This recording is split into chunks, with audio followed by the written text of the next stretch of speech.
Biking is probably having the biggest moment it's had in 100 years. I've been doing advocacy in the bike world for over 10 years, and I've never seen so much progress as I've seen in the last just few weeks. Since COVID-19, there's been a huge surge of interest in biking. The combination of bored Americans stuck in their homes, as well as fear of transportation safety this spring, made bike stores begin to sell out and the US facing a shortage of bikes. This interest in biking is great for the climate because biking is a virtually carbon-free way to get around. But just because people are now jumping onto bikes doesn't mean that cities and towns are ready to handle the influx of riders. So in this episode presented by Britta, I want to know, how do we make the US more bike-friendly?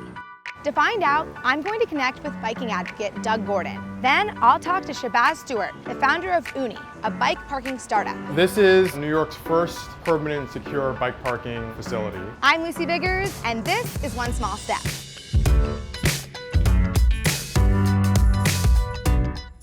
I actually have experience living in a bike-friendly city. In 2010, I studied abroad in Amsterdam, and for 14 months, I biked everywhere. In the Netherlands, 27% of local trips are done by bike, compared to just 1% in the US. I've experienced what it's like to use a bike as my main form of transportation, and yet in New York, I don't feel safe biking. I'm excited to connect with biking advocate Doug Gordon to understand how cities can get more people onto bikes. So what are you looking for to improve a neighborhood, to make it more bike safe? Obviously, bike paths. I have a 10-year-old daughter, and my dream test for what makes a safe neighborhood would be, could she go to the local convenience store to get a popsicle? That means a safe route from her school to that store, from that store to the park, from the park to a friend's house.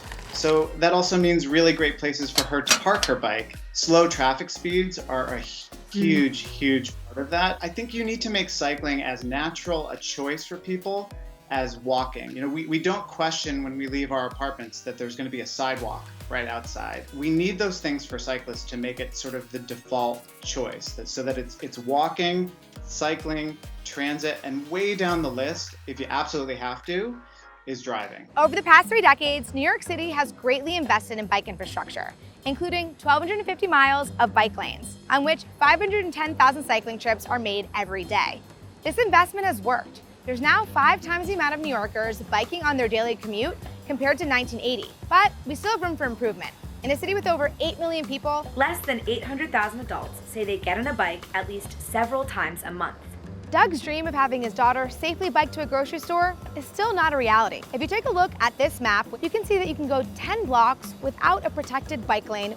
The farther you move out into the city, the less bike lanes become available. What do you think has to change to make the city more bike forward? There's never been more demand for safe streets for people on bikes, safe streets for people of all ages and all abilities, but the ways in which the city makes those changes happen still remain stuck in a very car-centric way of thinking. If you want to get bike parking for 12 bicycles in the space that it takes to park 1 car, you have to appeal to your local community board or your city council member.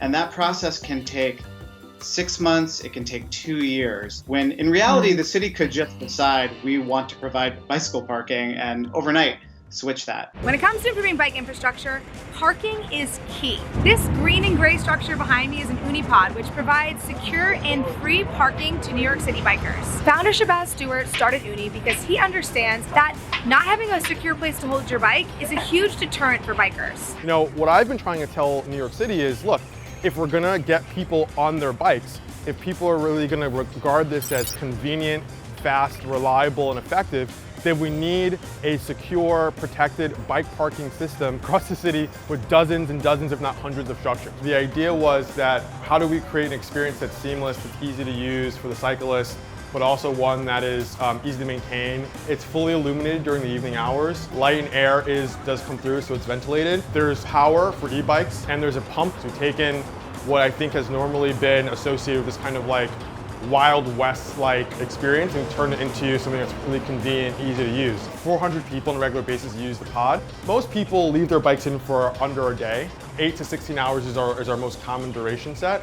With that, you're able to really make this accessible to the whole community on a regular basis. It's free for the bikers to use. Yeah, 100% free. And there's just an app on your phone where you sign up. Yeah, right. And then that's what gets you through the keypad. Correct. Got it. We really think that sponsors and advertisers should be paying for this infrastructure and not the cyclists. We thought that maybe a $2 charge could work, a $1 charge a month could work, but we saw like a really steep drop off in who would actually use it. During this video, most of the numbers come from the New York 2019 Cycling in the City report, but Shabazz told me that delivery drivers who use bikes every day were not included in the count for that report. We are a mostly white community of planners, of advocates. I'm in that community, right? We're planning for folks who are probably mostly of color and mostly working class, and we're not engaging with them enough. So when we release reports that don't even feature those folks, right? That sends a message. And I think that's internalized in our priority set. Let's make Black Lives Matter in how we plan for cycling infrastructure. These are things that Black and brown people who are more likely to rely on their bikes as a mode of transportation, these are things they need now. Right. And let's lead with that. What's one small step people can take to support your work? Quote Barack Obama, you can vote. If we're gonna support cycling, then we need to send a message to our elected officials in cities who are responsible for the public right-of-way and for public planning policy. This is something that we need. What's one small step that people can take? If you're really nervous about cycling in New York City or really anywhere, find a friend who bikes and have them accompany you. And the beautiful thing about the bike, especially now, is it's kind of its own social distancing machine because you can't get too close to another person. I think that's a really great way to take those first steps towards bike commuting. So I've taken Doug's advice, and today I'm teaming up with Josh, my coworker who's an experienced biker, and we're gonna bike around the city. Let's go.